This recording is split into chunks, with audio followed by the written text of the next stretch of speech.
And hello. Welcome to the Absolute Football Podcast, the Absolutely Premier League show.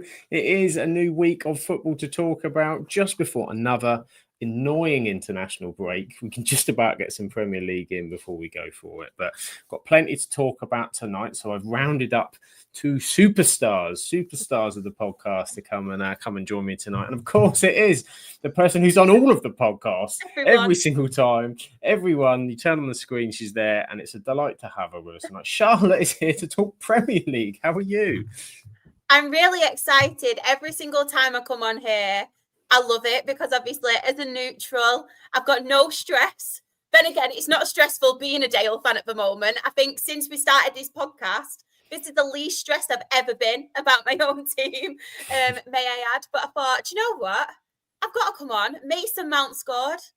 If anybody has advocated for Mason Mount, even since he was at Chelsea, it is me. So I feel like it is now the time to come on and give him the credit he deserves. But how are you, Sam, as well?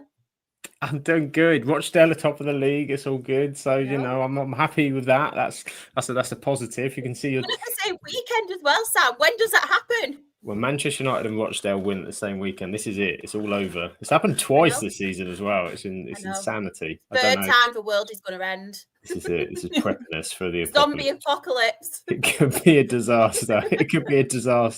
But someone else is not having a disaster as well because she's on her way to the Champions League, of course, with Bournemouth winning again. Heather, how are you? You've had quite a week, haven't you?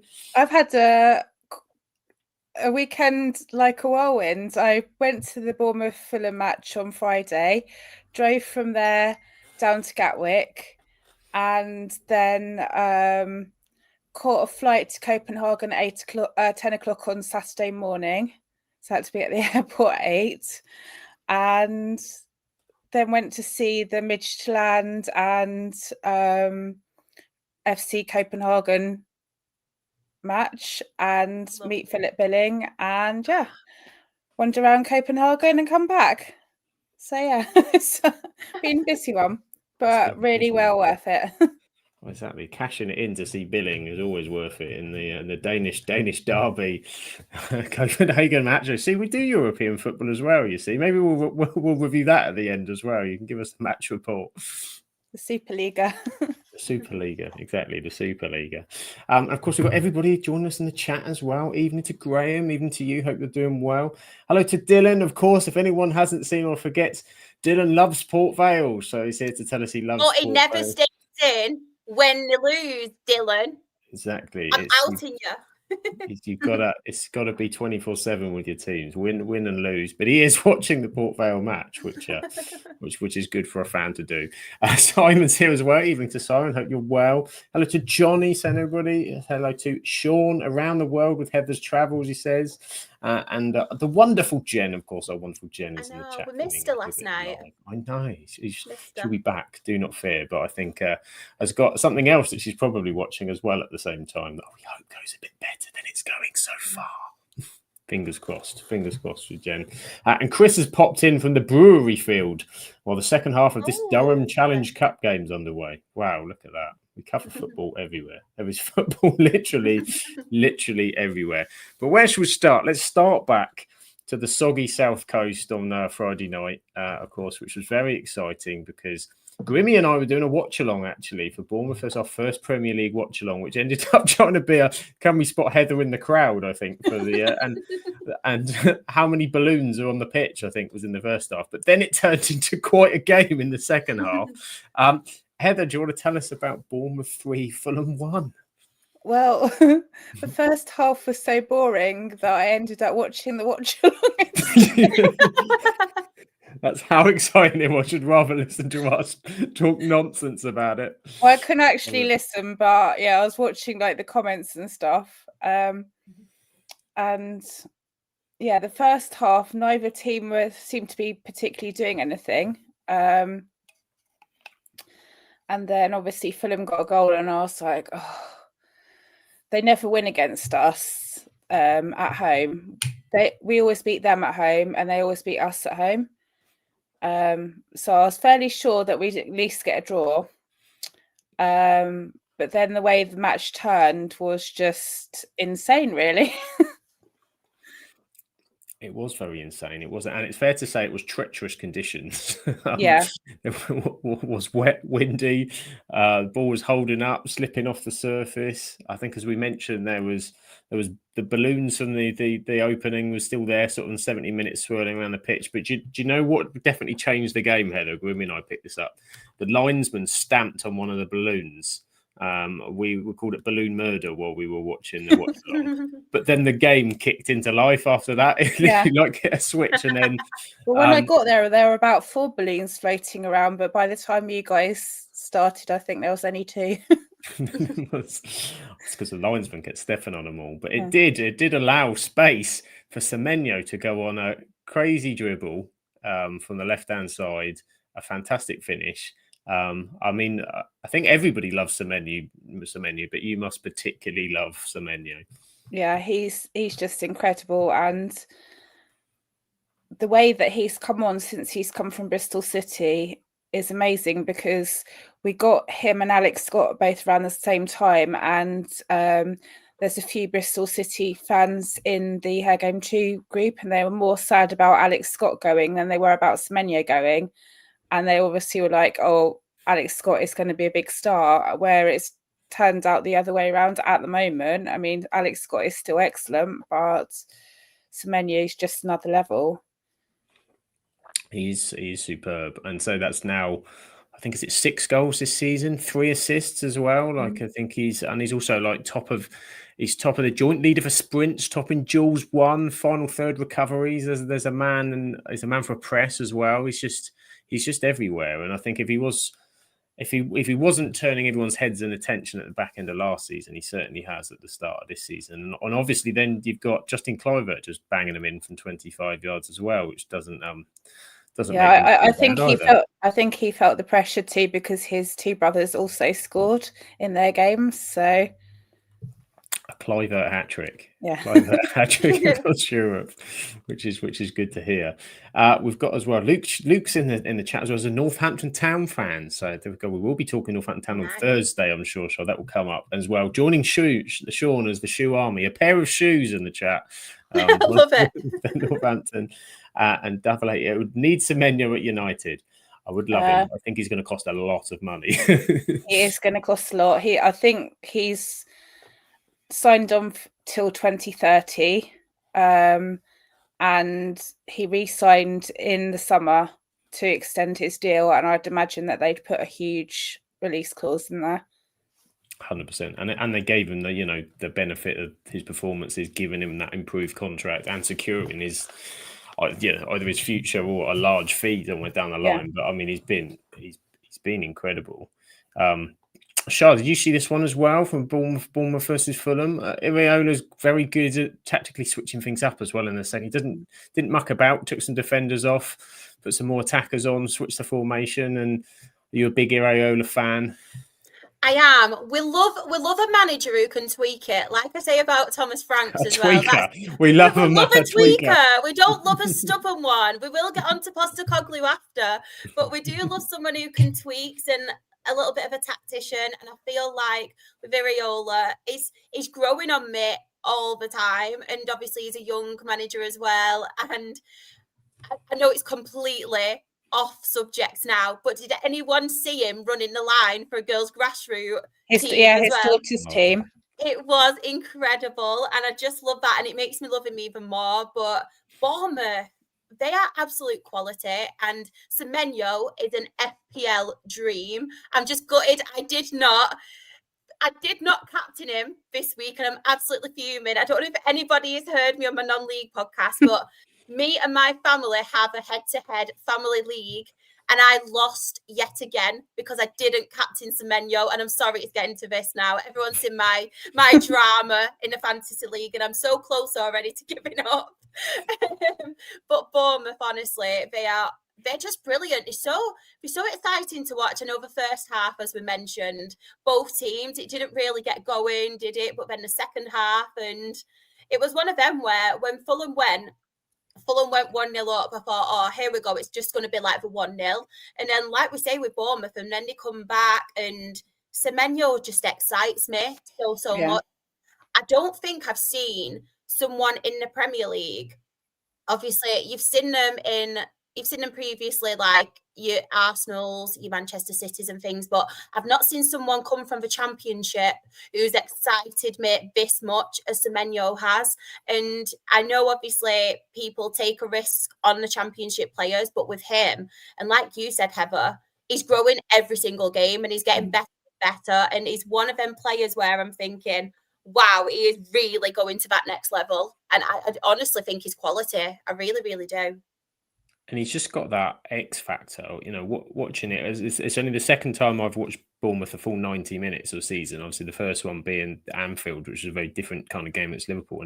And Fulham were doing really well defensively. They were blocking spaces out well. And it was, you did kind of feel it was going to take something special to kind of open the door. But you felt that there's some very good players on the pitch, but Semenyo is the one that's got that kind of little something special. I mean, he had no right where he was on that left wing. He was doubled up almost. He was doubled up on the left wing, not only to get past them, but the secure finish that he had, where again he didn't have the right to score from that angle, but he just exudes confidence and intelligence, and he's so sharp. He's such a sharp player.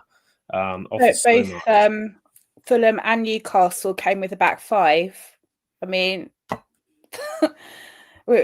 they know that we don't like a low block, and we haven't lost. Like the last 3 games, we've not played well, not to our potential, and we haven't lost any of them.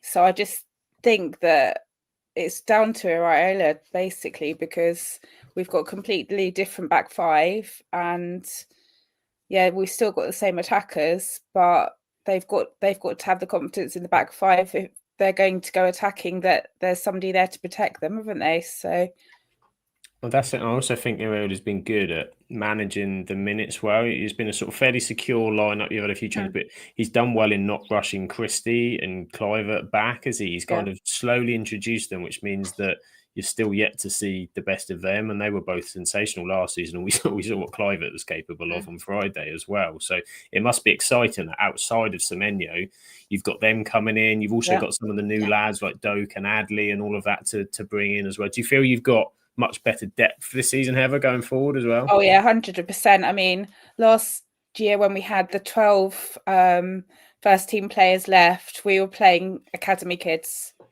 And it was our best run of wins, but which somehow Iraola got the best out of them. But now we've got quality on the bench that we can make the changes at 60 minutes and know that we're bringing on like for like, rather than an academy kid that is going to do their best but is not necessarily the same standard.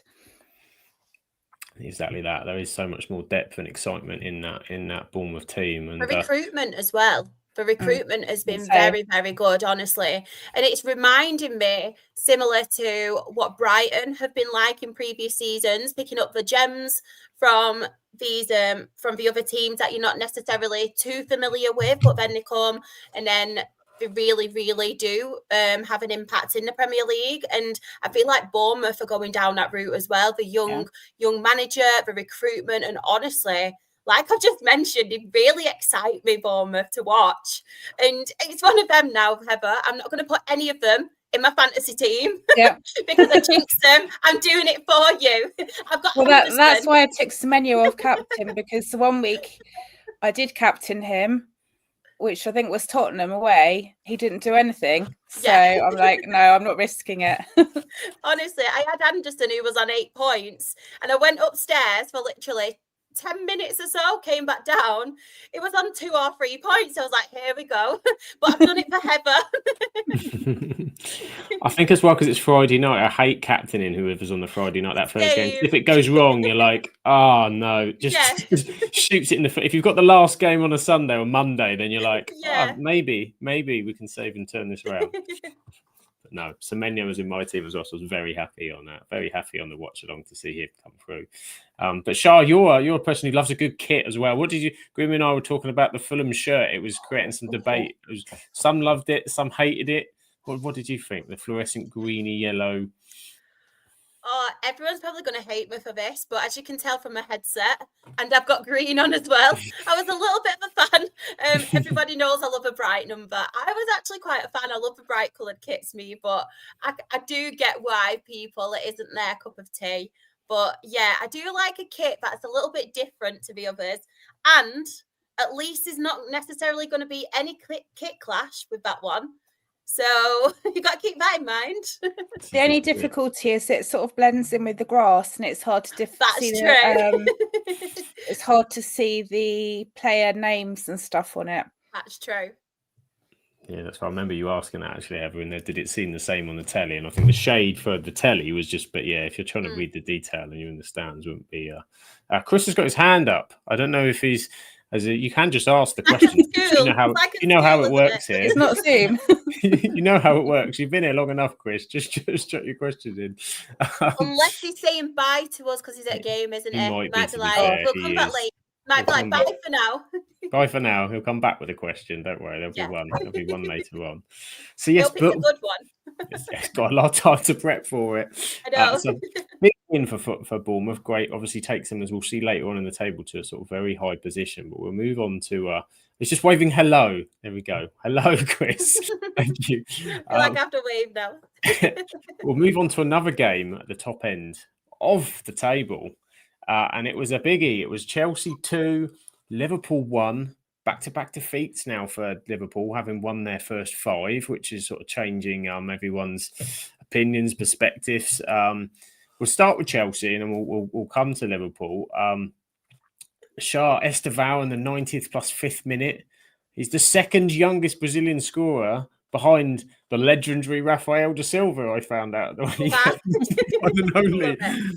was a name you thought I was going to pull out for youngest Brazilian. But what a way to announce yourself to Chelsea fans, and a huge win off the back of a couple of really disappointing results for them. Chelsea basically did what Liverpool have been doing to other teams all season, haven't they? With a late winner. And I think we all seen from Maresca's celebrations for that final goal that obviously it was a relief, but it was something that, to be fair, I think Chelsea did need, because I know a lot of people were getting on Chelsea's backs, especially Maresca as well. We get it quite regular, don't we, where they have a couple of bad games. It's like, is Maresca the right man? And then he'll turn it around again and they'll pull one out the bag. But yeah, really, really good from Estevao. Obviously, Caicedo getting on the score sheet again. Somebody who I think has been very, very solid this season. He's one of them. I always say, Sam, I love that midfielder or the dirty defender, just somebody who just gets stuck in, who runs a game, and he's one of them players that I really, really rate, and I think he's been very, very good this season. Obviously, getting on the score sheet a couple of times as well. But yeah, I think Chelsea really did need that win. As we mentioned, I know they have got a few injuries now. I think Reece James has just pulled out of international, hasn't he, as well? It's not looking good for him. And I do feel for Reece James, because I always have said I feel like there's a real quality player in Reece James, but he's just very, very injury prone, isn't he? I don't know if it's just because he's been run to the ground being so young, because obviously you've got Chilwell who was there, same happened to him. Mason Mount, for example, same happened with him. So I don't really know if it's an impact on the body, but it's sad to see. But from a Chelsea point of view, I thought it was one of them. And like I always say, I'm a neutral in this, and I should have nothing against Liverpool, but part of me I found it quite amusing, because I was like, you've done that all season. You've not played very well. You've managed to pull the wins off. And then obviously Chelsea have done it back to them. But just really quickly on a Liverpool point of view, one thing I saw on Twitter, what really baffled me, is people are saying we stuck by Arne Slot last season when he was doing well. We need to stick through the bad times. And I'm thinking, if this is a bad time right now, when there's I'm not levels being of bad awful, times, then I'm sorry, but you need to get a grip. Like, they've not been playing well, but they've been getting results, and it just so happens that another rival near the top has beat them. It's not the end of the world. It's really not. But the meltdown from them, I'm like, wow, it's really crazy. It baffles me. That's Liverpool fans all over, though, I'm afraid. Yeah. It got very frustrated from a portion of them, and I think some of them, I knew that the start of the season hadn't been flying, and to be honest, they have had a lot of turnaround in players that they are still. You can see there's still the clip. If you look at that team on paper, then you're like, it should be. It's just not. I don't think he knows his best team yet. He's still trying to click. He tried to play. He went back to Gravenberch, McAllister, and Szoboszlai as the three to try and find some consistency, and it hadn't happened. But I mean, they've conceded 2 very late goals, having scored. You can't be the best team ever for scoring 5 in a row last minute and then having the same team. That just showed that that was never going to continue forever, and they need to find consistency and form. You look at the squad and think they should be, but I mean, going back to Chelsea, that's 2 centre backs they had out again. Injuries. I mean, they're just falling down like you wouldn't believe.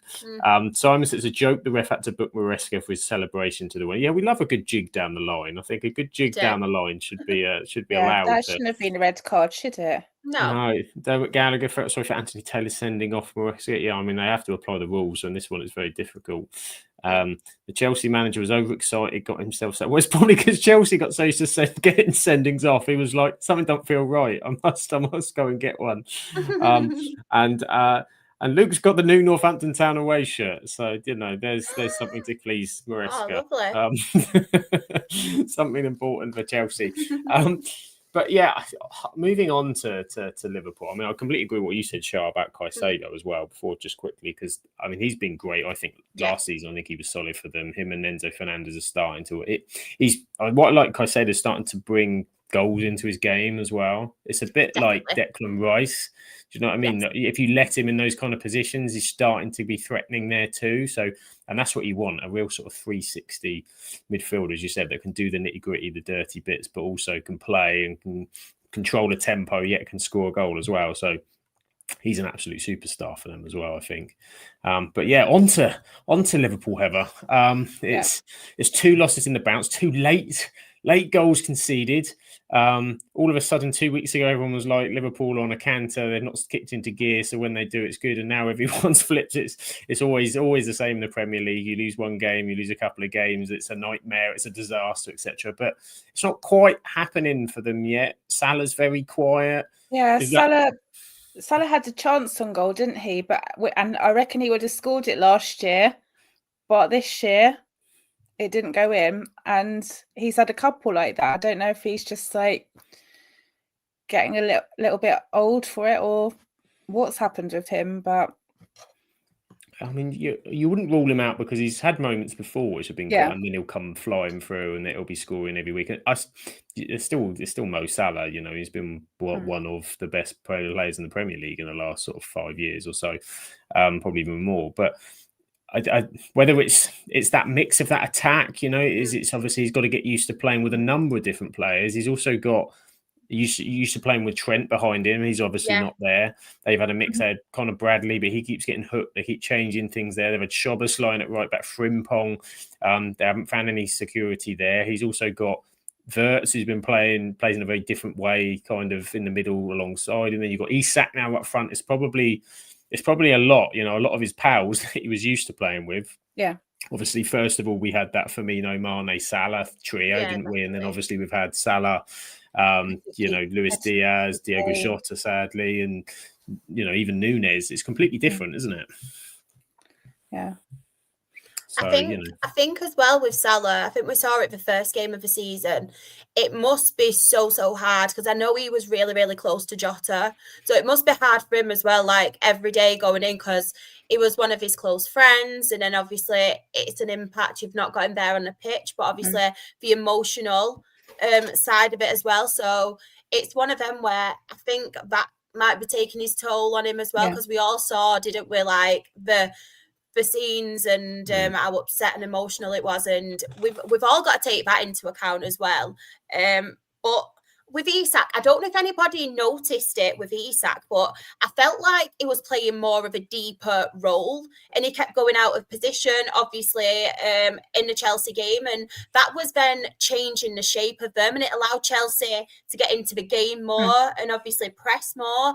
And I know, obviously, with Isak, we can't all write him off. We know what Alexander Isak does, and obviously he got an assist as well. And he's just come into the Liverpool side. He wasn't 100% match fit, but I just felt like at certain times he changed the shape of it that little bit and allowed Chelsea to come in as he was going further deep and stuff. So I don't know if anybody else noticed that in the game. Yeah, and they're so much more open, I think, in different areas that you can break down and get at areas with Liverpool. And so maybe some of that is where it's kind of new, where they're still learning stuff. I mean, Kirkish hasn't started anywhere near the performances he was putting in for Bournemouth last year. He's obviously settling in a different way. But he did the same with us the first year with us. He was, and then the second year he just kicked on. So they've just got to give him a bit of time, and the fans have got to not get on his back the way that they have been a little bit.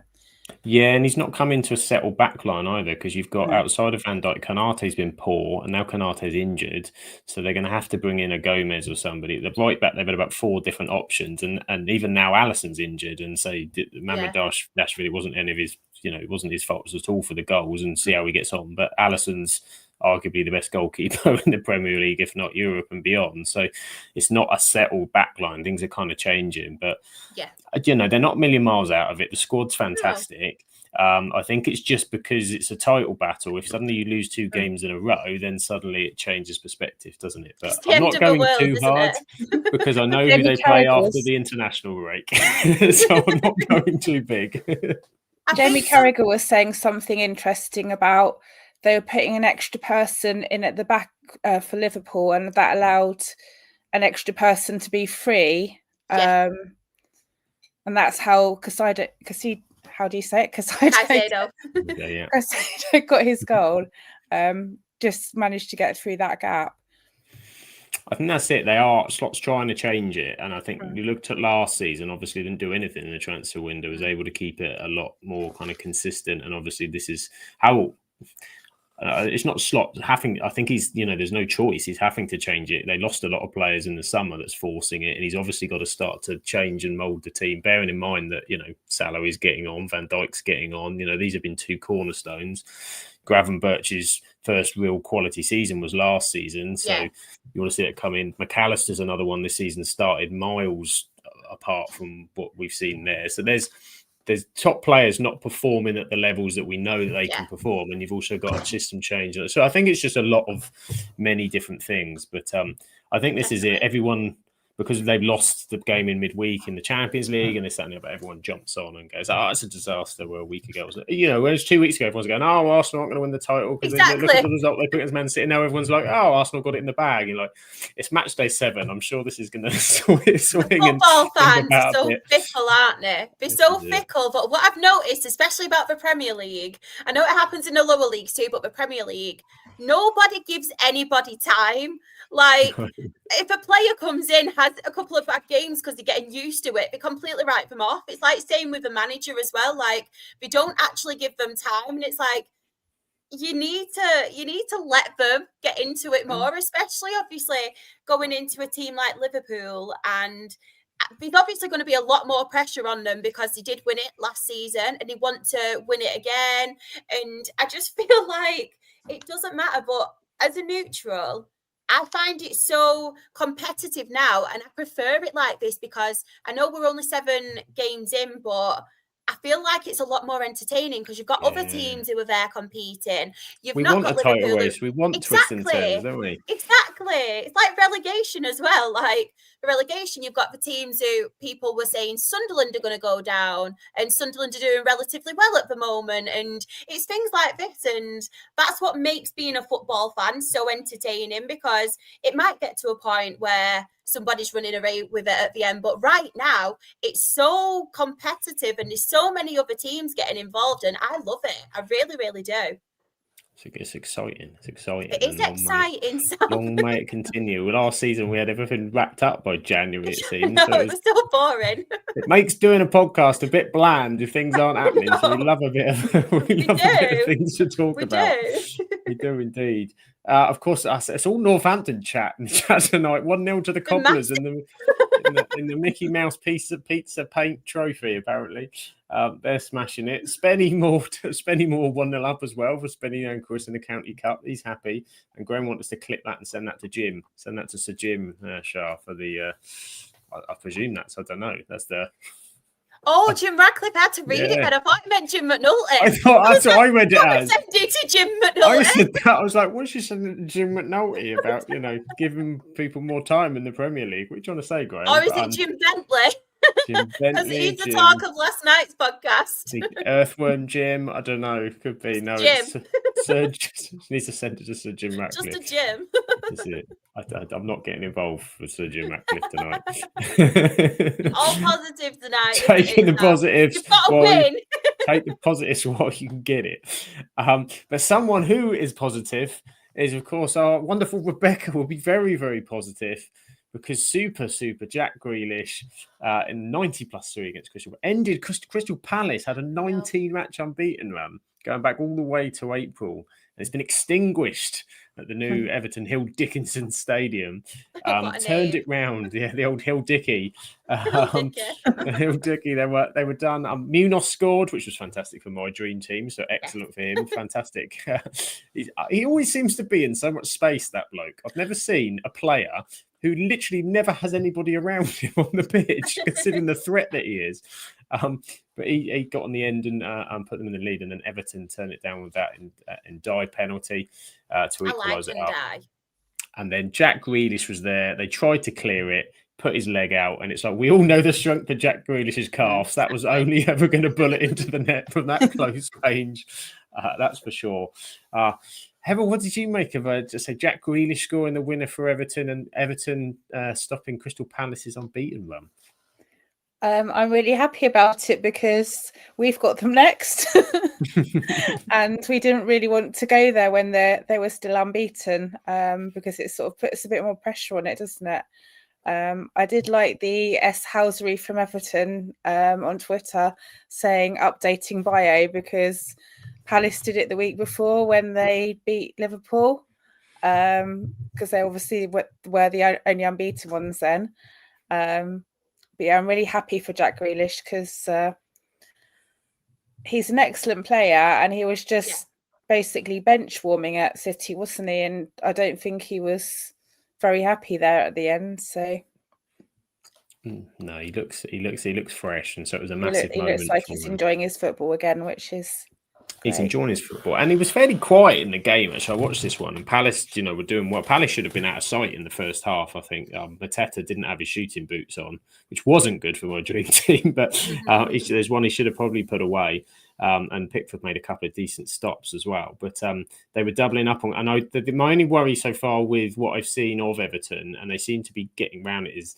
And I like the fact they had Tyler Diblin starting this weekend because it's been a little bit past to Jack Grealish and then C got up. And I think teams are wising up and blocking that space. So I want to see Everton have a few more threats to give Jack more space because that's what, that's where you sort of get the best operation out of him. And obviously Dewsbury Hall didn't start this weekend, but Dye's a great player.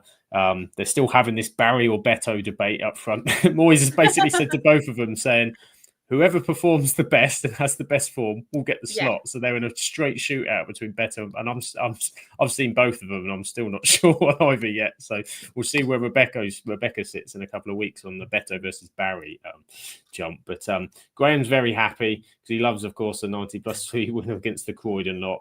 And says you have one job, Heather. You have one job against Crystal Palace. Evening to wonderful Dreety is here as well. Just popping this a quick hello to you as well. Hope you're doing well, Dreety. Lovely to have you in. So Shah, from a Palace perspective, though, they did play well in the games. They just didn't. They cost a late goal, but not. not a disaster so far as at the start of the season. As you said, teams can lose games. If you lose a game, doesn't mean you're dreadful. If you win a game, doesn't mean you're amazing. One that I think they just have to dust off, and they'll need to be at it to play. Obviously, the Super Cherries. Yeah, definitely. I feel like with this game as well, as you can see from the stats, it was fairly even, wasn't it?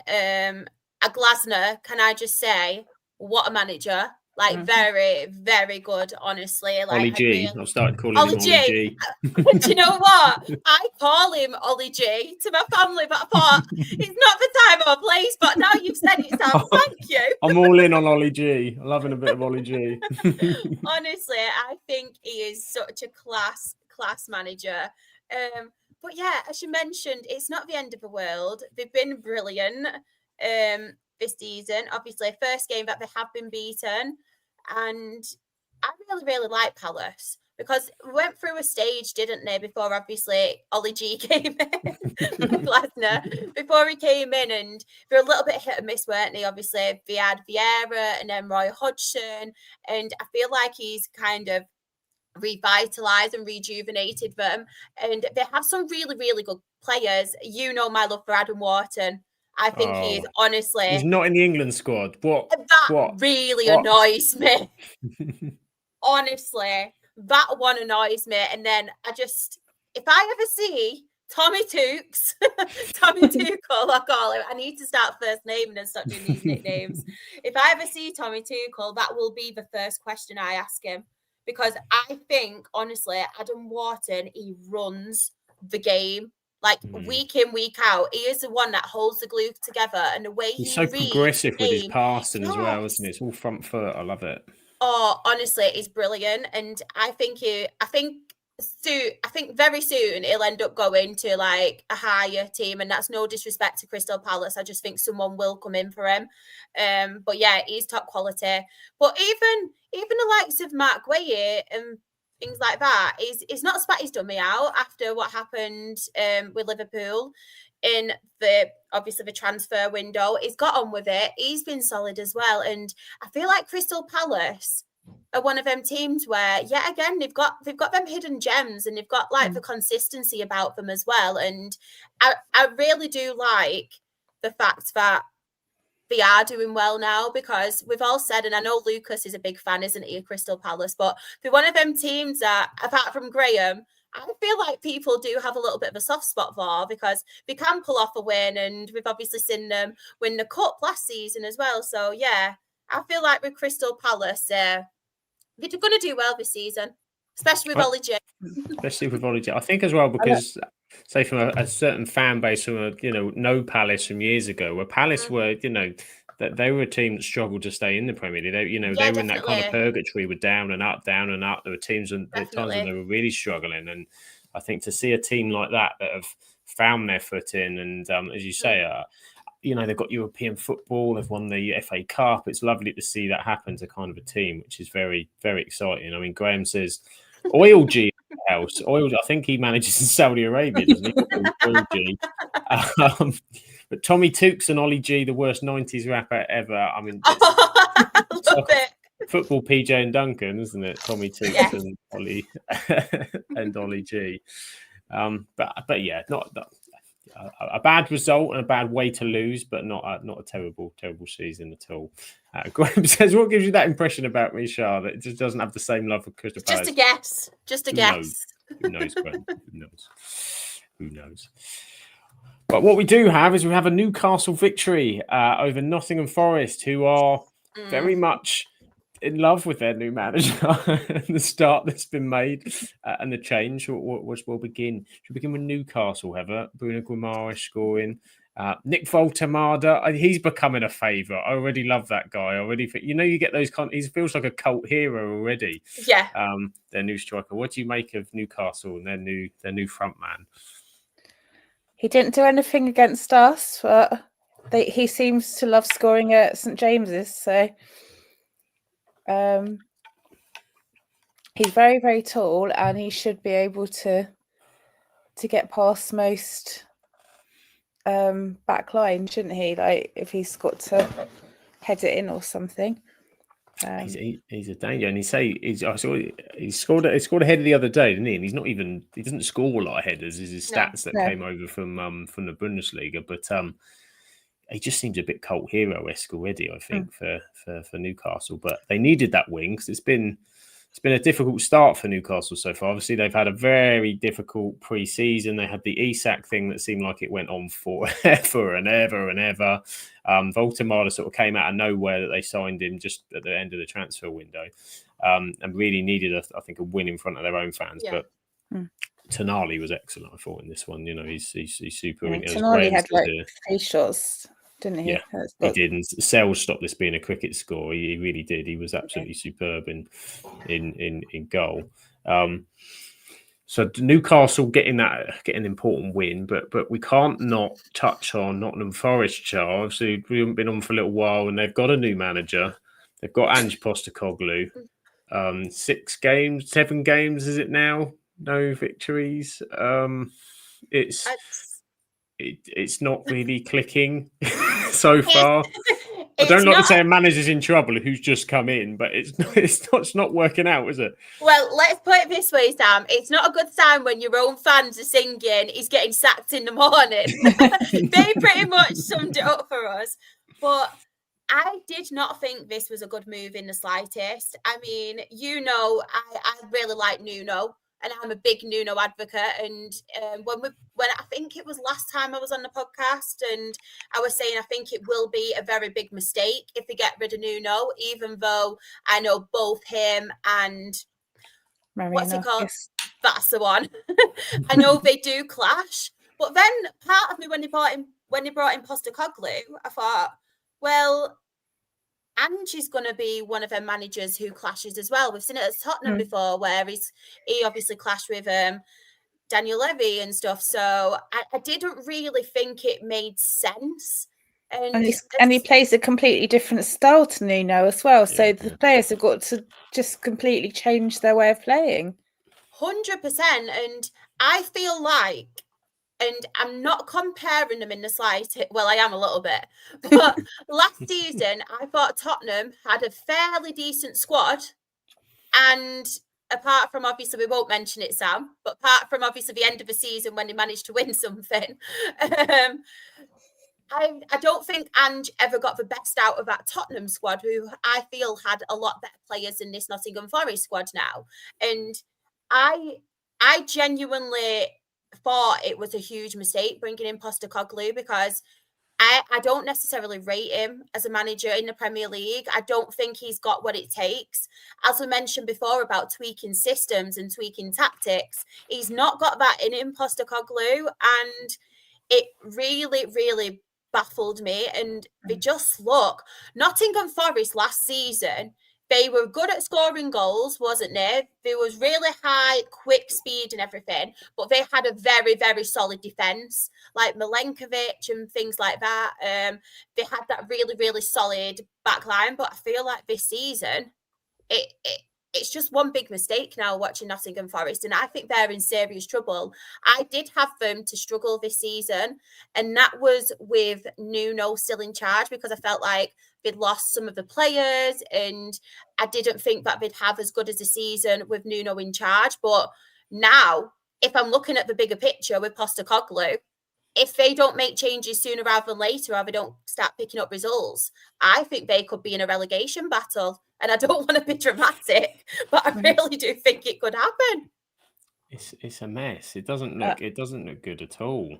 I feel like the word karma springs to mind after the way that their owner has behaved, and the whole thing with Crystal Palace and them swapping European competitions. I just feel like it is karma coming back to bite them. The thing I found bizarre with there were many things, I think, with the appointment of Postecoglou, as you said, have a completely different style to bring that in sort of season. It's almost like they've got to Europe and he's kind of thought, great, right now we're gonna do something completely different. We're gonna stay what we are. Definitely, that's the lowest we'll go, and we'll try and do something. You're just going. It's taking a huge risk when don't think it needed to happen. Obviously, what happened with Nuno obviously didn't seem like they were able to continue because ever since Edu was in, obviously something's happened behind the scenes there. It's been a massive issue.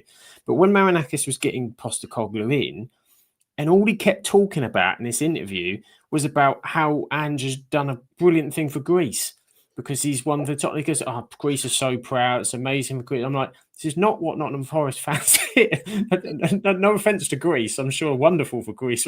Forest fans don't care about what Greece think about. And you're just thinking, is that connection? That's not really but none of the questions have been answered yet about how he plays, and it was always going to be a bit of because Forest hadn't started brilliantly anyway. Yeah, there's always going to be a change in terms of getting used to this Ange style of what they're doing. But what I saw against Newcastle was it was just a nonsense way to play against Newcastle. Newcastle are so strong in the middle of the pitch. It's where their biggest strength is in that three is in Tonali, Bruno Guimaraes, and Joe Linton. They're excellent. And every highlight I saw was Gibbs White exposed on his own with a ball in a nonsense area where Newcastle rushed around him, picked him off, and then they sort of had the ball there. And it wasn't using him to his strengths. On top of that, they've lost, I think Ndoye is a decent player, but he still needs to settle in himself. But Alanga was excellent for them last season. They've lost that as an outlet. Murillo's injured at the minute. Morato seems a little bit more erratic, I think it's fair to be said. But it's just... You just think it's going to be a nightmare. I mean, Graham says this, I saw this, someone else said this today. Imagine he's going to go back-to-back, finishing 17th and could win the Europa League maybe. But even in the Europa League, they struggled last week. Yeah, Midtjylland beat them, didn't they? And I was happy because Phil loves to beat Nottingham Forest. So. Is it the Phil Billing FC? We're going to start calling them over in I feel like as well with the Postecoglou side, they just collapse. After they go a goal down, they just collapse. And we saw it with Tottenham, obviously, last season. And I don't know if it's like a mentality thing as well, but I have noticed that once you go a goal down, they just shut off and they can't get back into it. And they're not scoring goals. And look at the last 5 fixtures there. They've scored once against Burnley. And last season, Chris Wood was the FPL cheat code, I called him last season. He's constantly scoring goals left, right and centre. And it's not happening at the minute. They've obviously got Igor Jesus, who scored a couple in Europe the other week as a different kind of option, perhaps. But maybe we'll see that transition change or whatever. But it's just not. It's just not clicking. And so Jen says she feels for Ange, but don't think this league is for him. And Sean makes a very good point that Greece do a very nice moussaka. That's why he's got the job. Moussaka, yes. Points in the Premier League, not so much yet. We'll see. We'll see what happens there. But no, I agree, Sean. I think it's not beyond the realms of possibility unless they sort themselves out. Because there's so many good teams in the Premier League. It's I think in the past everyone has that adage of everyone can beat everybody. It really feels that way a lot more this season because of the performances. I think from Sunderland and Leeds in particular made that difficult. And then there are teams that are so difficult to beat in this league. Crystal Palace went 19 unbeaten. Yeah. Bournemouth are in the top 4. Like Brighton are never easy to go to as a place. So teams like Fulham are a nightmare to sort of go to as well. These are established Premier League teams, let alone before you get to Arsenal, Manchester City, Liverpool, Everton, new stadium. He wants to go there and pick up points this season. It could be really, really difficult. So, yeah, that's going to be very, very interesting if this carries on that trajectory because Marinakis is going to have to do something about it. But it's also him admitting that he's made a completely wrong decision if he does, or he just tries to ride it out. But I get the feeling this could get quite ugly. Quite quickly. Not even that. Who do they bring in then? Like after bringing them, Cooper will be back. He'll be on a full rotisserie chicken. Gary O'Neill's free at the moment. Yeah, Gary O'Neill's free, exactly. Potter. Wouldn't surprise me with him, honestly. Would not surprise me. Wouldn't indeed. Stephen Gerrard sniffing around jobs today, I heard though, so possibility as well. I think him and Rangers. Yeah, Sean's saying I was going to say Rangers. Well, Andrews at Celtic, wasn't he? Andrews didn't go into it was. Rangers, surely. I think Stephen Gerrard will go sacrilege up there. Absolute sacrilege. Next up, Mason Mount scored a goal for Manchester United. Wonderful. What a wonderful time to be alive for 24 hours at least, and we can forget everything else around the season. However, it was Manchester United 2, Sunderland 0. Mason Mount controls the ball on the edge of the box, puts the ball in the bottom corner, runs off to the corner, smile on his face. How does that make you feel? I mean, I told everyone Mason Mount was a good one if he stayed fit. No, to be fair, I'm really, really chuffed for Mason Mount because obviously he has to prove himself this season. He's not played previously through injuries a lot of the time. Amorim really, really does like Mason Mount as a player, and I think he's perfect for the Amorim system, to be fair. He is somebody, I know obviously it's been a little bit hit and miss for him, more miss than hit, may I add. But I feel like with Mason Mount, you've always got somebody there who is going to run, who is going to try. And every time he puts that shirt on, he is going to try his best for them.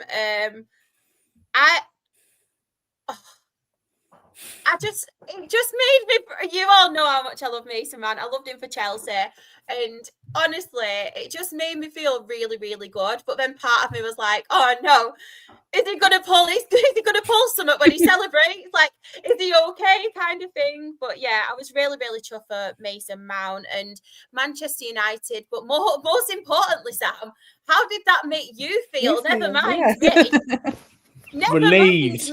Oh, the relief. The pre-game cold sweats and all of that beforehand, just thinking because you just do not know what you're going to get. And I've been saying this at Old Trafford, they have been picking points up. So the fact is Old Trafford gave you a bit, but I say Sunderland have been playing well. You're just not sure kind of.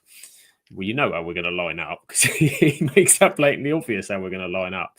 But to see the new goalkeeper starting in the between the sticks, I mean, Double A says can't believe we kept a clean sheet. Maybe it's down to having an actual goalkeeper between the sticks. I mean, it was just nice. I think the fans want to get behind the goalkeeper as kind of a fresh that doesn't have any. He made a couple of good saves. I mean, one moment, we rushed out a little bit with towards the end. On the edge of the box, which a little bit impetuous. But apart from that, I mean, I said to you, didn't I, Shah, when he came and collected that cross in the air and caught it, I celebrated it like a goal. I was like, go on, son. Look at that, a goalkeeper. Finally. Pick a ball out of the sky without flapping at it, without a mess. I mean, yeah, if you get lemons, you can make lemonades. This is what I'm all about now. But yeah, as you said, I think Mount in that system, I think it suits the way that Amorim wants to play with it. And I thought, yeah, United were better. They were better. They played with the kind of they made things difficult. Sunderland, I think he got it wrong, Lebris. I think in terms of the way he set up because he switched it. He switched the formation. I think they were 4 at the back, and then they matched us up midway through the first half. He brought Ballard on and changed it up because it just wasn't working. We were getting too much joy. And the worry was Mount scored, and you're thinking, when was the last time we were 2 goals ahead? So I'm thinking, we need a second. My God, we need a second. And we got a second with Rusesco. We could have had 3, but to be fair, Roof's made one of the saves of the season so far from Bruno Fernandes, where he tipped it with his fingers. Absolutely sensational. And to be honest, Mount should have had a second then. In fact, Ahmad had got the ball right. Mount was there for tapping. It could have been a double. Talking of double, he says it's a good goal, but the jury's still out for me. I need a bit more from him in the ball. Can't just be a runny. Sorry, Sharp. He's got a goal now. Maybe this is it. There's a goal scoring streak coming. A Mason Mount goal scoring streak. But for me, it was it's been so hard every week with Manchester United to kind of know it's disaster and then it's okay and it's disaster and then it's Ruben Amorim and the narratives around everything don't change, I think, because of this one game and all those questions and everything and all where we're going and whether we're actually on the right path and all the rest of it. I think is very much questionably up for debate in a number of things. But we all know if things had gone wrong against Sunderland, my word, this week would have been horrendous. Like, you've you'd have lost to Sunderland. God knows what our league position would be. We've got Liverpool at Anfield on the horizon. It buys time to see. But ultimately, I don't know where we're going. Because I'm not convinced. I see some improvements. Do I see anywhere near enough improvements? I don't know. And as Sean said, yeah, I know, like, there was some questions over the incident towards the end with Lammon's coming out, but quite what on earth the penalty to Sunderland was all about, I still have no idea. A kick in the face. I mean, the second incident they had, the guy Paul, he got booked for diving, which I think was wrong for the second one. He didn't dive. I think he got collided with. But for that one there, he should have been booked. It was playing like he got kicked in the face. So I was thinking, just don't give a penalty here. Way back in, you can see how it was going to go. But I'm relieved, I think, is it? Yeah, and then it buys me international break, and then we'll see what happens when we turn up at Liverpool. But the only thing is, though, now it's as if, like, with the international break, it kind of stop-start, because it would have been good to obviously play Liverpool when obviously we'd just been beat off Chelsea. Yeah, they're feeling it, and then we could be. The narrative's different. It won't have been. The flip side is it is horrible going into an international break on a loss. So. That's true, and that you've got a number of players that are out at different places, and who knows what. This is always the worry: what form and injuries are you going to come back? Some of ours haven't gone as well. That's the thing. Mason Mount's going to be training all week, Shah. He's ready. He's going to wreck. You think he'll get back into the England squad at some point? I think it's a big ask. I think. I just especially if Adam Wharton's not getting in. I just think he just plays in a position now where we're so strong. England are so strong. I think it takes an awful lot for Mount to get in there. You'd have to have a season of seasons and stay fit. And I just love the partnership with him and Declan Rice. It's just a shame that it's not there anymore. Exactly, the friendship of him and Declan Rice. We've still got Bukayo Saka on a unicorn, though, which is all you need in the swimming pool to give you a smile on your face. But yeah, we'll flip it as well, because we want to give Sunderland some praise. I think that's why I felt so relieved, was because of the respect for Sunderland and the start that they've had. Before season, you'd looked at the start of the season, you looked at this and gone, yeah, you should be beating Burnley and Sunderland at home. And no offence, you still should be as Manchester United. But Sunderland have been good. They weren't.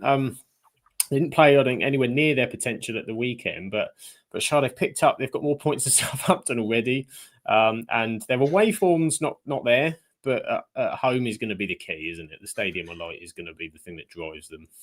Definitely. I feel like at home, they've got the crowd behind them. Obviously, they're very, very good as well, aren't they? The Sunderland fans at home. But I think Sunderland have spent their Bellingham money very, very well. I think they've recruited well. They've obviously got experience in Granit Xhaka. I think he's been key to it, to be honest. I think he's been very, very good. I know now and again he does have a little bit of a temper. So that will probably come out at some point. But I feel like that business he did there was very, very good. Isidore as well. He's one for me, getting the fantasy points for me and the bonus points. I think he's been very, very good, obviously, this season. And Sunderland... I'm not even going to say Sunderland have surprised me, because out of the teams who did get promoted, I thought Sunderland would be okay, because, as I've said, I think that they've got a really, really good team. I think it all just depends now with injuries and then obviously things like that, if they can carry on and trying to sort the away form out, as much as obviously it's key to have a really good home form for them. I think they do need to pick up points where they can, whether that's beating the teams in and around them or the teams that have just come up as well. I think that they do need to sort out that away form a little bit. But yeah, I'm really impressed with Sunderland so far. They have really, really done well and had a good start to the Premier League. Yeah, they've blended that new squad really well, and the British in general's done pretty good. So very positive start for them, despite the result at the weekend. A team that are very happy with how things went the weekend, because the Liverpool loss meant that Arsenal have jumped finally from that perennial position they always seem to sit in second to top of the league. Arsenal are currently top of the league. Declan Rice scoring against his former side, and Bukayo Saka scoring his 200th in those 200th Premier League appearances now for Bukayo Saka, I think. He's got an incredible goal record to go with that. Fair to say they knocked the door a lot against West Ham to get through. West Ham, of course, with the new manager, but I don't think anybody really expected they were going to go to Arsenal and do anything, although they did win there in the last couple of seasons. They've been a bit of a bogey side for Arsenal. But yeah, however, Arsenal now top. Is this to stay? Do you think? Do you trust more in Arsenal this season, that the squad's ready to deal with the challenges of the Premier League title? I think they're going to do better this season than they have the last two. Whether they can push on and win it, I don't know. But they have at least got a striker now, which is making the big difference. I mean, and obviously the striker didn't score either of those goals, but I think they do a lot more like tracking back work and getting the ball, and it will help them. And I would rather see them win than Liverpool. So I'm just hopeful for it. They've started to. I mean, this is a bit of a bogey sort of team in the past, West Ham. So they'll be pleased probably to get this one through. And Odegaard went off injured again, so to change things up in the match. They started trying to play almost with sort of 2-2-8s, which was interesting, with him sort of Eze in there, and then but allowed Declan Rice to get pushed forward, and they brought Zubimendi back on, and Rice can do everything. He's such an incredible midfielder. Evening to Rich, Everton fan. Good news, Rich. Everton are up next, so stay tuned. Spoiler warning. And I think we've done Everton, haven't we? But we'll touch them again when we get to the fixtures for you. But yeah, I just West Ham are kind of in the mud though, so if they didn't beat them, it would really not be that great, would it? No, and the difference last season, Liverpool were making mistakes and Arsenal didn't. Rarely when Liverpool made mistakes, Arsenal didn't take advantage, but 2 weekends in a row, they've gained 6 points on them. So I think it's massive for them. And while Gyökeres hasn't really hit the highs yet, so as you say, Heather, some of his general plays will he open them up in different ways. But Shah, another new manager appointment. We're getting used to the reverse of what's been going on at Nottingham Forest. We've now got Nuno Espirito Santo in at West Ham. Do you think he could do bits? Because for me, the squad's a problem with what he's got at the moment. It's a massive problem. I don't know what it is with West Ham, and when I come on here, and I've said it for a couple of times now, it doesn't excite me, the squad with West Ham. I feel like they've got some good players. Like, you've obviously got Paqueta, who I think is an excellent player. You've obviously got Jared Bowen, and there's players here and there, but it doesn't excite me at all. I'm just hoping Nuno can work his magic and try and get the best out of them until at least January. But then I get to January and I think, do West Ham have the resources and the finances to then spend in January? Because nothing really happened under Graham Potter, and he didn't really make any signings that I thought, oh, that's a good one, or oh, that's a bit of West Ham, or better get them to the next level. I don't know what it is. I just feel like they are regressing, West Ham, and I'm hoping and praying for West Ham's sake and the fans' sake that Nuno can do something. But like you said, Sam, I just don't see it happening. I feel like it could do better than Graham Potter, and he's obviously got the experience of having been at Wolves, having been obviously his time at Spurs in the Premier League, and then obviously Nottingham Forest. But I just don't think that they've got the squad and the players that they have had in previous seasons who can change a game, apart from Jared Bowen. And you think if you take Paqueta and Jared Bowen out of the equation, if injuries do happen or suspensions, then who have they really got other than them? Yeah, they've been missing that energy. I mean, I think Matheus Fernandes gives them a little bit more than what they had in the midfield when they were playing start of the season, where they were playing Ward-Prowse and Souček in there, which was just no legs really whatsoever. I think it's a tough one for Nuno going in at this point with the squad set, but he's, some of those Wolves sides in the past that he kept them, weren't, he did have one or two players, but some of those Wolves teams didn't have, not when he had Neves and Moutinho, he did have some of the teams without them where he was scratching around a little bit. And I think that's just what West Ham will need. They'll just want to steady the ship a little bit now, try and find a bit of something to kind of stabilise themselves. But it must be so infuriating for them and the fan base. They won the Conference League and they're now looking at teams like we'll see what happens with Forest now. But at the time, Forest, Palace getting into Europe, they're seeing Aston Villa take steps, in the right kind of directions. They'd have put themselves on par with Newcastle a few seasons ago, and Newcastle well sort of leapfrogged them. And now they're looking up at the likes of Everton. As we said earlier, even Brentford have looked better for me this season than West Ham as well.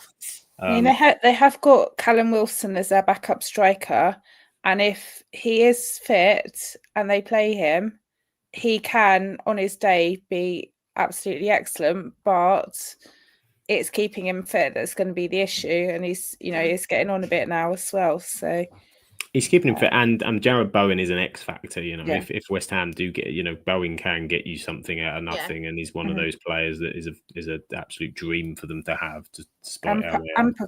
Paqueta, is it? I always have trouble pronouncing names, but he's really he's an excellent one as well. But that is literally the sum of it, really, isn't it? That the rest of them you just don't hear much about, and there's not consistency, is there? Like Fulkrug's not really, it's not worked, has it really? And I think he's had knocks and things that he's having a run, and still we're not seeing any output. Somerville's can be exciting, but seems to be quite a more impact sort of player at times. I know he was very good at Leeds, and we've seen moments of him at West Ham, but nowhere near. But Chris says even with a new manager, the Hammers are still struggling. Need to give Nuno time, that you do, and Arsenal's not the place. I mean, the week before draw, Everton, that's very good, I think. Where West Ham have done not to get beat there, but he'll have a bit of time now working with them before to get back after the international break and start to get them in. But saw some clips of him doing sort of some of his training sessions and stuff. And he does seem quite. I was quite impressed actually with him and how he comes across to the players as well. Like just his nature and his way seemed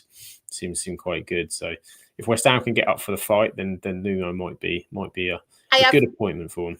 I have more trust in Nuno keeping them up and being stable than I did in Graham Potter, and that's no disrespect for him. 100%. I think he did an excellent job at Brighton, but I just feel like Nuno's got that little bit more about him, and that little bit, I don't want to say aggression, because I'm not saying he's an aggressive guy, but he's got more of that fight. Whereas sometimes I felt like Graham Potter looked a little bit lost at West Ham, and same at Chelsea, where it was just a little bit like if they were losing, he'd just be standing there looking sad, whereas Nuno's got that little bit more about him and that little bit more character and personality. Yeah, I feel like, I think I've said this on the pod before, that Chelsea just ruined him. It seemed to ruin his mental health and everything, and he just hasn't been the same since. Because as you say, at Brighton, he was fantastic, wasn't he?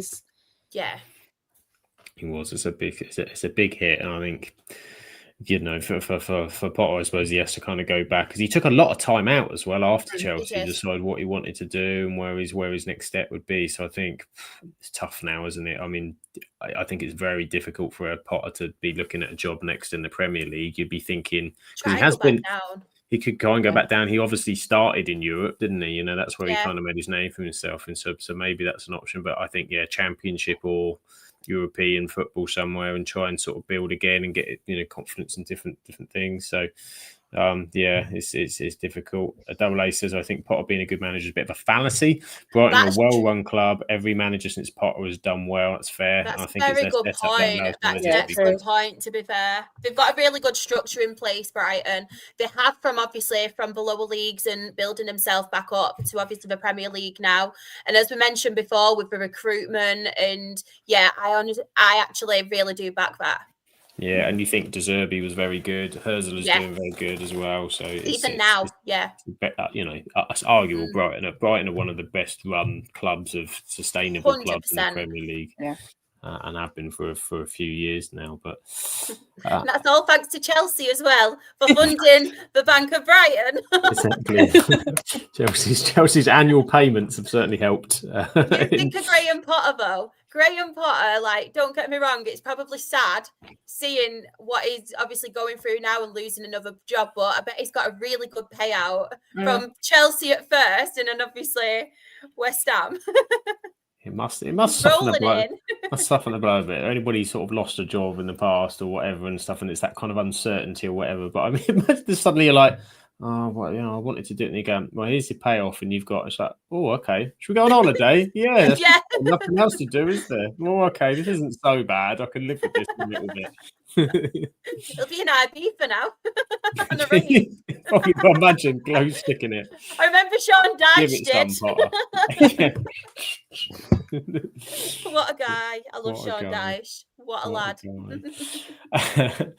A game where we did see a team that's starting to pick up a little bit. Another team that were under a bit of pressure because of their poor start at the start. Aston Villa, Unai Emery's now picked up back-to-back home victories. They've started to hit the back of the net. They've started to play some football at last. They needed to after a really difficult struggle. They beat Burnley 2-1 this weekend, and 2 goals from Daniel Malen as well. He's been one who's struggled a little bit in front of goal, but took his finishes really well with this one. Watkins obviously scoring last week. He was under pressure to kind of score. Yeah. Although Ugachukwu scored later on for Burnley, they managed to hold on. Shah, I know you're a big fan of Emery, but it had been a difficult start of the season. Villa had a bit of a tricky start. It's just eases things a little bit, buys them a bit time to kind of get things together again. Yeah, I think so. I think with Aston Villa, I thought it was going to be quite a difficult season for Aston Villa. I feel like they've obviously lost some players. Emery, I do really, really like Emery, but I feel like with Emery and Eddie Howe, they've not really got the criticism that obviously your likes of Amorim and stuff have got for obviously their losses and stuff, because they've not been very good either.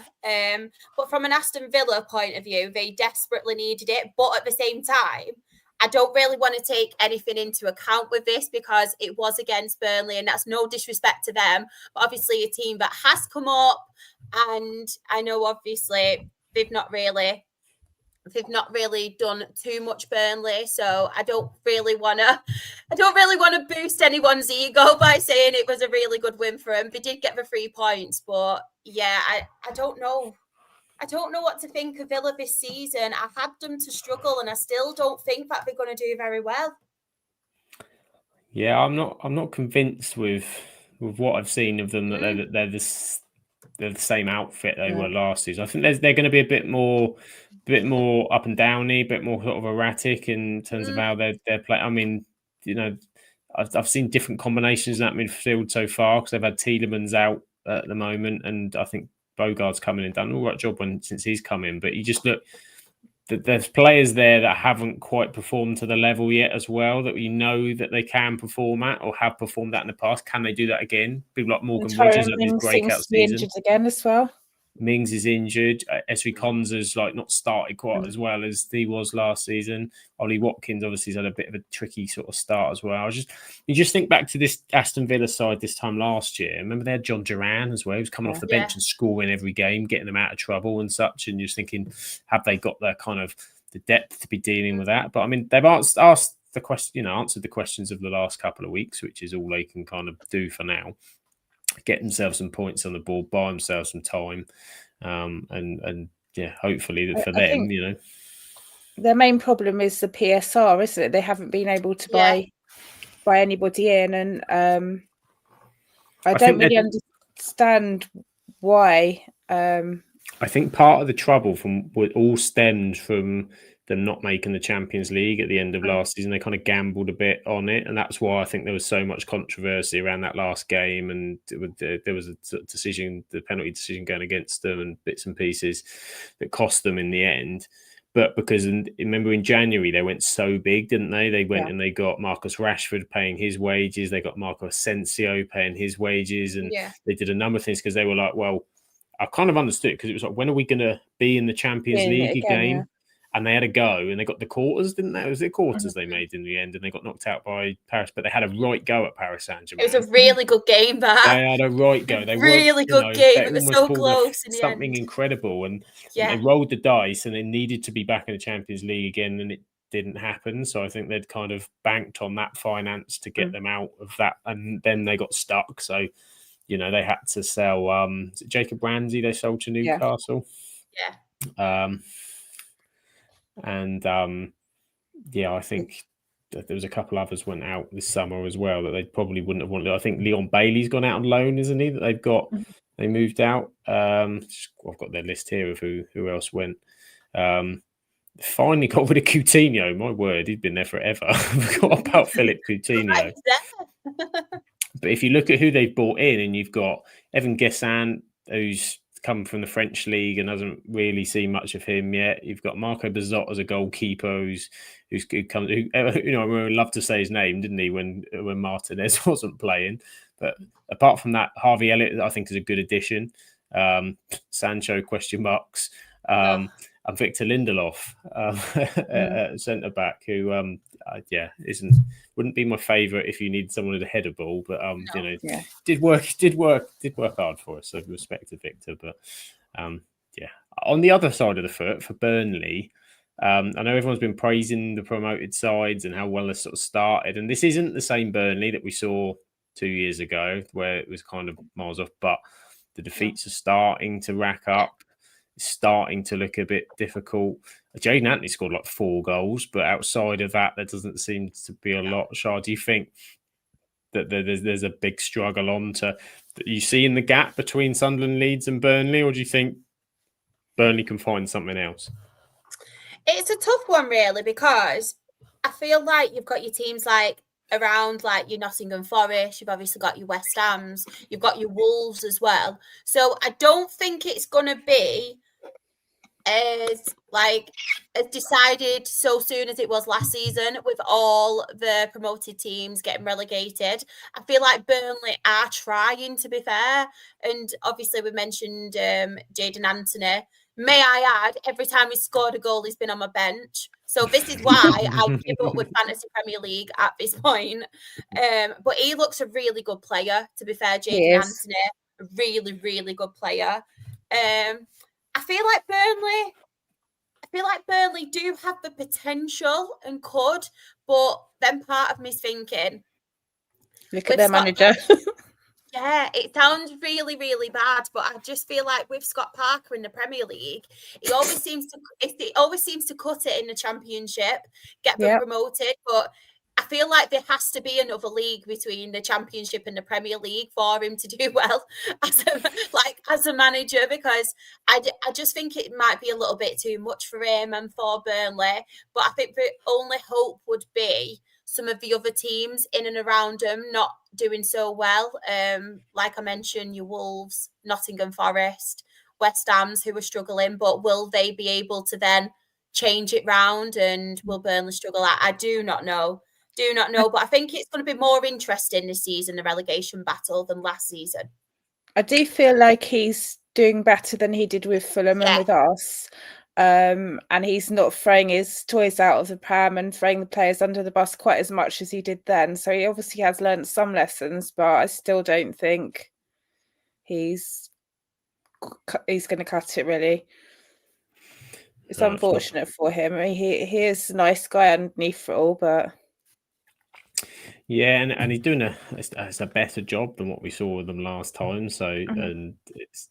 it's a tough ask. It's a very, very tough ask. He's adapting more, isn't it? He's adapting more to the league, not being as stubborn as he has been in the past. Yeah, he's learning, which is what you kind of want to see from sort of manager, which all you can expect. As Graham says, Burnley play Leeds, Wolves, and West Ham the next 3 out of 4. So that's vital, isn't it? To be fair, absolutely huge when you look at that kind of games. Double A, it's the same league. Norwich and Sheffield United need to be as well. Not the Sheffield United of this season, though. I mean, no, definitely not. They haven't got to be worried. Norwich hasn't been cracking on as well either, have they? No, they lost the East Anglian derby, didn't they? Which you can catch on Thursday with Shah, no doubt about it. That will be discussed about. Sean says Aston Villa lost away at PSG Stadium, but they won 3-2. Yeah, they did. They lost the tie overall, didn't they? Because it was an aggregate score in the Champions League knockouts. But considering that PSG went on to win the Champions League, shows how well they were playing at that point. These people in the chat love trying to catch us out. No, dude, trying to stat us out. We know. Exactly. Sometimes we know. Sometimes we know stuff. So that brings us to all the fixtures of which, and yes, before you all spot in the chat, yes, Aston Villa were in the wrong colour. Don't worry, we have said they won, so it's clear that they have won 2-1. Making sure we were all paying attention, weren't we, Sam? This is just to make sure. This is it. We will stick one in there for you. One little Easter egg for you to pick out and to find. But of the other games I haven't talked about, Leeds 1, Tottenham 2. Tottenham are slowly going about their business. I know we've talked about Thomas Frank a lot sort of in recent sort of weeks, but Mohamed Kudus as well. He's really hit the ground running, isn't he, for Spurs? What a good victory that is for them. Are you really liking them this season, Char? I am, as you said, and you know how much I really love Thomas Franks. I really rate him. I think he's very, very good. Did a really good job for Brentford. I think he's very, very good tactician as well. I think he's very intelligent. And yeah, the way he's obviously got Tottenham playing Kudus, as you mentioned, very, very good. I liked him at West Ham, to be fair. And I feel like this Tottenham side really, really needed somebody like him. And yeah, finally got his goal. But you know who I like from Tottenham? Paulinho. I mean, he is the man. You know the love I have for that guy. But yeah, a very, very good win. But to be fair to Leeds as well, Leeds are scoring goals. The promoted teams are scoring goals, aren't they? And putting in quite a shift. They're nicking goals, and you just wonder with them if they can find someone to score regularly. Yeah. I think that Okafor's got one. Calvert-Lewin's got one, I think, as the need. If they can get so, if Calvert-Lewin could start hitting the back of the net on a regular basis, and they have that confidence, then you do think that there's something there. They've been competitive so far. They have. Decent start from them, but a really good win for Tottenham, who are really, really performing well so far this season. Wolves 1, Brighton 1. Wolves are picking up a little bit. There's sparks of something a little bit more difficult to beat, but they are still conceding goals at the end of the day. And Brighton do this, don't they? Away from home, sort of have these sort of sticky results, and then they'll pick out a quality result at the Amex, or they'll go and beat Chelsea 3-1, and then we're kind of back here with the performance against Wolves. So it seems very much the same, I think, sort of Brighton side. But for Wolves, maybe there's something starting Pereira, but he got sent off as well, didn't he, at the weekend for outbursts. So never mind, never mind Vitor. And the last one on the list, Manchester City went to Brentford. They went and beat Brentford 1-0. And as Graham says, Haaland's goal. I mean, obviously, as a Manchester United fan, I don't jump up for Manchester City goals for understandable reasons. However, Haaland's just the way that they're playing this season is suiting him so much better. You're seeing the strengths of Haaland. I mean, that was just, you could see the panic as he turned the centre back, and then the other guy just bounced off of him, and it was just a pout. It was old-fashioned centre forward play. It was absolutely, as Graham said there, proper old-fashioned centre forward goal. But that was it. Brentford still, sort of hang on in the game. City again should have kind of put them out of the way. And are they in a title race for you guys, Manchester City? Because they are picking wins up. We obviously know this is a very different side. They seem in sort of transition, but can you rule them out? Particularly if Haaland carries on like this, they're a nightmare. No, you can never rule Manchester City out. And I know, obviously, you've got the likes of Arsenal at the minute at the top, but we've all seen what Arsenal can be like from time to time, and Arteta, what he can be like. I know they've got the squad depth now, and they've got a lot more players. They've obviously got the striker in Gyökeres, they've got Eze, but Manchester City, we've seen how Pep can have them playing. Like, they can struggle, and then they'll start picking up the points. You can never, ever write Manchester City off, in my opinion. Honestly, even after last season when they didn't win anything, you can still never write them off with Pep Guardiola. No, you never know. You never know what you're going to get. And say for Brentford, they've obviously beat Manchester United at home last weekend, but managed to sort of stick their way in, and considering that they possibly should have been sort of well out of it. But nothing probably to be too. Thiago, by the way, for Brentford. He looks what annoyed me was how wasteful he was at the weekend compared to how annoy me as well. Emphatic he was the week before. He had that one-on-one and he couldn't get it out of the feet. And I was like, you do that this week? Week before, you flipping half volley it from the edge of the box. What's that about? Absolute shambles. Couldn't believe it. Couldn't believe it. But there we are. It's the Premier League table. What a lovely table. Look. We're on the left-hand side, Heather. You're slightly higher than where I am, but we're both on the left-hand side. You're in capitals, Sam. Capitals. Made it. Wow. Made it as a club, finally. But there we are. As we said, Arsenal are sat top of the Premier League, currently with 16 points, point ahead of Liverpool, Tottenham and Bournemouth heading into Europe, Heather. Any destinations that you want in the Champions League next year? Anywhere nice you'd like to visit? Go back to Copenhagen again. I loved it. FC Copenhagen. There we go. I'm sure that can be arranged. And then we have in the bottom three still Burnley, West Ham and Wolves sat in there with Forest and Brentford just above. But of course, it is now an international break. Spinny fan Chris has said here, Thursday, England versus Wales in a friendly. Yes, a friendly England. I can miss it. I'm on here so I can miss it. Miss the joys of it. But next Tuesday, we're probably going to do an England versus Latvia watch along because we need to talk about England. So why not? We might join it live. I think we did one last time for the England game. So why not? We might come back and do that while we wait for Premier League to come back. So I've got 2 weeks. 2 weeks to prepare for the joys of Anfield. But thank you so much to my super co-host tonight who have spent their evenings talking to you about Premier League football. And of course, Shah, you talk about every kind of type of football that there is. Grassroots football, non-league football, lower league football. Side, if anyone plays football and wants me to talk about it. Pubs fun aside. Shah's got it all covered. So where can everybody find you and your wonderful, wonderful stuff? First of all, I just wanted to say thank you so much for letting me come on here. I love the Premier League show. It's one of my favourites. And it's our OG show, so it's always a pleasure coming on.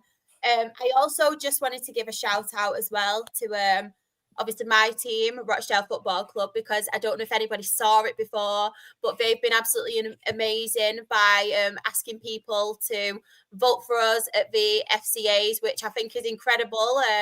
From obviously my point of view, having your own football club support you in every way. So I just wanted to say a massive, massive thank you to them, honestly. They always have our backs, don't they? And they always they're really, really proud of everything that I've achieved. So I just wanted to say thank you for that. But now I did write to Manchester United, but apparently they've got a lot of letters of issues to get through at the minute, I think. So I'm probably not high on their list of shit to sort out at the moment. But you can find me. I am Shah XRAFC. That is on Twitter, TikTok, Instagram. My Her Game 2 stuff is Rochdale HGT on all of those socials. And if nobody has listened to it yet, if you do want to find out some more about Rochdale, because it's all I talk about, apart from the other leagues that I do cover, we do have a new episode of The Dale Way. Myself, Isabel, and Leanne recorded that after the Forest Green win on Saturday, so you can catch that on Spotify and YouTube. And yet again, Sam, thank you so much for having me on here. No, thank you for coming on, Shah. It's always a pleasure to have you on chatting Premier League football, and fingers crossed you'll be on again pretty soon, I think. Probably. Can't keep away. I love a good football show. Love a good chat about football. Always. As to our super people in the chat, thanks to Rich who's joined us. Thank you for joining us. Thank you to Double A. Amazing show, guys. Enjoy the rest of your evening. Hope you do too. And people helping us with some European scores. Rebecca won't be happy. Dundee lost 4-0 on Sunday. They did. Bayern a 7-6. But most importantly, Utility FC. Lecky got their win at the weekend, which is always a wonderful. I'm still going to get my shirt. At some point. I'm going to surprise you all. Oh, indeed. And of course, Heather, where can everybody, thank you for joining us as well. Where can everybody find you when you're not travelling around watching European football? And was the weather, I bet the weather in Copenhagen was a damn sight better than Bournemouth's. It was not. Oh, no. Stood for an hour in the rain to see Phil afterwards, but it was well worth it. Okay, good. And where can everybody find you? Hedgehog73 on everything. So I'm on Twitter, TikTok, Instagram, all that good stuff.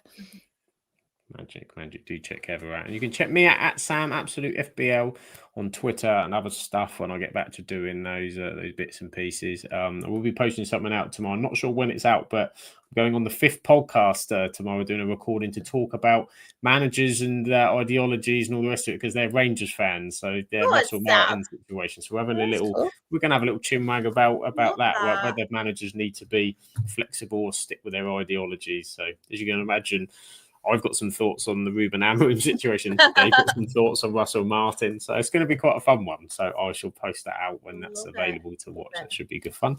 But of course, the main stuff to watch, the main stuff to find, if you don't know already, if I can find it, I'm not even sure if that's the right one. We'll see what happens.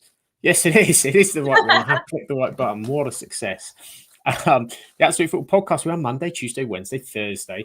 We are the best new content creators still at the Football Content Awards. We are still counts. The new one hasn't happened, although we're waiting to see what happens with the new one. We have been nominated in 2 categories again this year, which is absolutely sensational. As Shah said, thank you to the Super Rochdale for sort of plugging and stuff. But it's because Shah does so much amazing work. They're such an ambassador. Thank for you. them. So do you as well. So does everyone on the podcast, even everyone in the chat as well. Yeah, massive credit to everyone on the pod as well.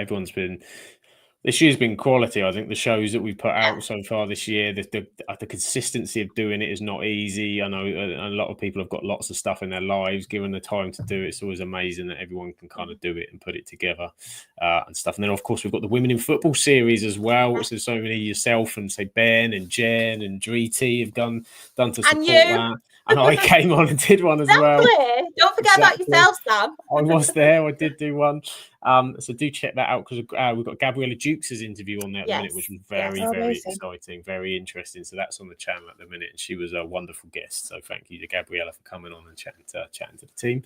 And of course, you can catch us on a Monday. And if you haven't seen Monday's Absolutely Non-League show, it's already there. It's already there, saved and recorded from yesterday. Shah and the non-league team, a collaboration, of course, with NL Full Time on Mondays at 8:30, talking National League. Sam, can I just ask everyone as well? Who's top of the National League? Who's top of the I don't know. Heather, do you know who's top of the National League? Top of the National League. No idea. It's definitely not Scunthorpe. It's definitely not Forest Green. Forest Green. It's definitely Rochdale. Absolutely. And they'll be for now. Maybe next week, maybe the week after. Yeah, we've got a cup game, so at least we're top for like a week. You can savour it. it. We stayed second for one whole night. It's all it counts. Once you've got it in there, photographic evidence is there forever. On Tuesday, we are the Absolutely Premier League show, of course. We will be back next week, probably with England, because it is the international break, and then we will be back with the team the week after. Tomorrow night and Wednesdays is the Absolutely Women's Football show with Freya and #Team Chaos, talking everything from Women's Super League and Women's Super League 2, as it's now known. There'll be Freya. I think we've got Paul on tomorrow. I think Chloe might be on tomorrow as well, chatting all the stuff from this weekend's games, some interesting ones. Man United doing all right in that one. They drew with Chelsea at the weekend, so that's a very good result for them in the WSL. There's plenty they'll be chatting about. And of course, on Thursday, Shah's back with the Rowdy Rabble, the Absolutely Lower League show, Championship, League 1 and League 2. Plenty of course, as we say, get your match reports in for all the games that you saw at the weekend, and it will be Shah and some people. We don't know who yet, but there'll be some people. Just me at this point. No one ever turns up for that one. just be Shah. Shah in the chat. There we go. It's still been an incredible show. We are, of course, on Twitter, Absolute Ball Pod, YouTube, Absolute Football Podcast, and Twitch, TikTok, Absolute Football Pod, Instagram, Absolute Football Podcast _ Blue Sky, Absolute Football, and Facebook, the Absolute Football Podcast. And we will hopefully soon be doing more watch-alongs. Screamer and I had a good giggle, a good laugh with the one on Friday, so hopefully we'll be doing a few more going soon. But I'm gutted I couldn't make it. I was poorly. I was well up for that one too. Poorly it was, and it was a good game. You see, we got a good game as well. Bournemouth treated us, and Heather likes it when we do it because she's got 100% Bournemouth win rate on the watch along. So it's always. Can you do it every week? Okay, can we do it every week? Depends when it is. Depends when it is, and if it's on the telly. Needs to be on the telly. But thank you to everybody. Thank you for stopping in. Hope you have a wonderful week. Enjoy the football, whatever you're doing. Check out the other stuff on the channel if you can. Like, subscribe, and all that jazz as well. We forget to ask sometimes, but do please like the videos and subscribe. It does help us sort of boost it and to show more people so they can come and chat with us, chat and do bits and pieces.